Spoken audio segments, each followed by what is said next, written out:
road to the Bayou Classic, a Jaguar Nation special. Welcome back to our 2024 Bayou Classic special. There's a lot more to break down for this game, but let's start with two first-year head coaches. Starting with Terrence Graves, he's had a pretty successful first year as a full-time head coach. The Jags are 7-4 and already punched their ticket to the SWAC championship. Reggie, how would you grade Graves' first year with Southern? B-.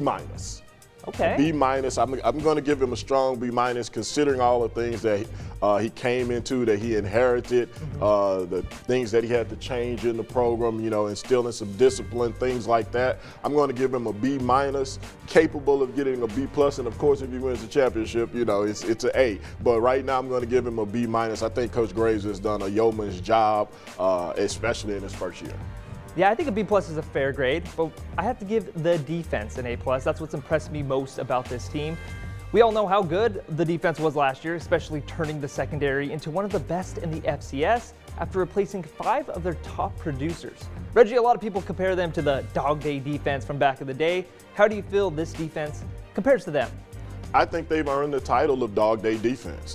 There is no doubt in my mind that they've earned the title of Dog Day defense. They've actually kept this team in a lot of games and are the reason that this team is even playing around for the championship, even in the Bayou Classic in terms of being I should say they are the favorite in the Bayou Classic, if I could get it out, and then playing for the championship, man. I mean, the defense is really the core of this team, the heart and soul of this team. We know Graves, he was at Southern before he became the head coach, and he obviously had that interim head coach title multiple times, obviously with Grambling. But here's Graves on how that's helped him adjust to a full-time role. Having an opportunity to be an interim on 3 different occasions, it was just a smooth transition. It wasn't a whole lot, It took a long time for it to sink in. Probably took about 8 months for it to sink in. And, now that it's happened, because one thing about it, when you do what you've been doing, it's the transition, you just took interim off of head coach and basically that's all it was. All right, let's take a look at the numbers. We know the offense wasn't the best unit on the field for the Jags, but they did improve in a lot of categories, going from 8th to 4th in yards per game. The rushing game, which is the strongest part to this offense. Would you agree with that, Reggie? Yes. Went from 10th to 5th. Passing yards per game is a little bit lower, but stayed in the top 5. But despite the improvements, they still couldn't translate it to points. Obviously, that was their Achilles heel, only averaging 21 points per game. Now let's look at the defense. The reason Southern is playing football in December. Still 3rd in the SWAC, but giving up 21 less yards per game. The rushing defense took a hit, but nothing too major. And the most impressive stat of all, going from 5th to best in the SWAC in passing defense.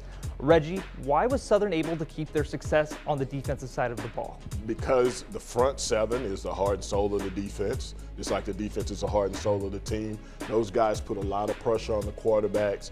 They take a lot of pressure off of the defensive backs. The linebackers are smart. They make plays. And even though Southern isn't a great individual tackling team, they rally to the ball. And when they rally to the ball, it's usually 5 or 6 guys around, and they get guys on the ground and limit yardage. And they're just they're a really good defense. And as far as timing, their timing is impeccable. They make big plays when they're needed. Absolutely. Now let's take a trip up north and take a look at Mickey Joseph's first year as the G-Men's top guy. He was more than qualified for this job, being a part of the 2019 National Championship team at LSU and being an interim head coach at Nebraska.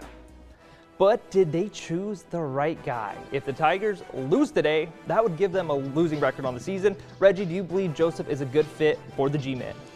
I think Coach Joseph is a good fit for the G-Men. I just think that he's kind of getting his footing. He's kind of learning some things. It's a big difference from a Power 5 job down to a FCS job. And so he's learning some things. He's brought in some guys who he's known for years on his staff. But I think that there's still some growing pains. Absolutely. There's still some growing pains in terms of those guys being former head coaches, Coach Joseph having an eye of how he wants things done and getting those guys to buy into his vision. So we've seen those growing pains. I think they feel like they're getting through those things now. And if they are, then that's great for Grambling. But I think all in all, they didn't go wrong by hiring Mickey Joseph. Well, at the Bayou Classic press conference, Mickey recognized that the Tigers are not living up to the Grambling standard.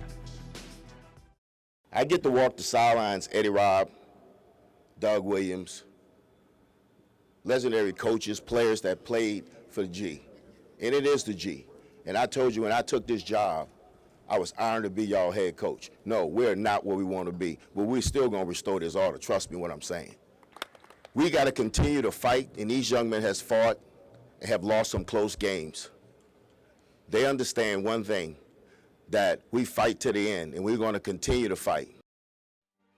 Do you want to touch on Grambling's offense and defense because two recent Southern head coaches are now the coordinators for the Tigers. Eric Dooley, who was fired just a year ago, is now the offensive coordinator, and Jason Rollins, the last Southern head coach to lose in the Bayou Classic back in 2021, is now on the defensive side. I know Grambling and Southern have a history of sharing coaches. That's nothing new, but the way things ended between the Jags and Dooley, I think this will be a really interesting matchup. Reggie, give me your thoughts, and did Grambling make the right move by bringing in Rollins and Dooley? And do you think there'll be drama? I think there'll be, I don't know if there'll be drama, but I know those guys won't say it out loud, but I think Coach Dooley and Coach Rollins both will have an extra little chip on their shoulders. They'll never admit it, but they'll have an extra little something that in this game that they want to really get this one. Both guys were unceremoniously let go at Southern. Coach Rollins was an interim coach. He wasn't kept on. Coach Dooley, his tenure it didn't go well. Yeah. It really wasn't a good tenure, and so now he's back at Grambling at his second stint there.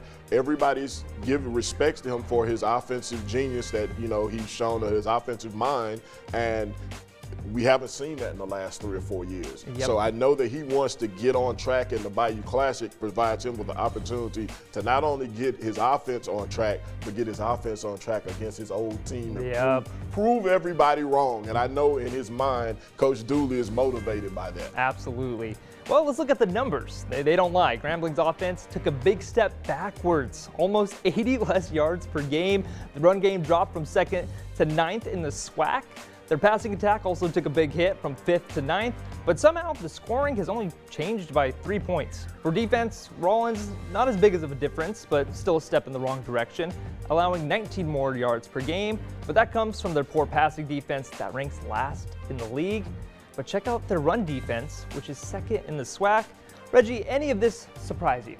Well, I think a lot of that comes with complementary football. If your offense isn't playing well, your defense is spending more time on the field. That makes it harder on the defense. You're playing to stop the run, which makes you vulnerable to the pass. If you're putting at 7, 8, 9 men in the box to stop teams from running, makes you a little bit more vulnerable to the pass. So I think it's about playing complementary football. If Grambling's offense isn't doing well, then it's taking something out of the defense. So if they can put those things together, then I think they have an opportunity to, be successful. Yeah, get back on track. All right, we still got a lot more to cover. Later in the show, we take a deeper look into the legends that built the foundation for Grambling's football team.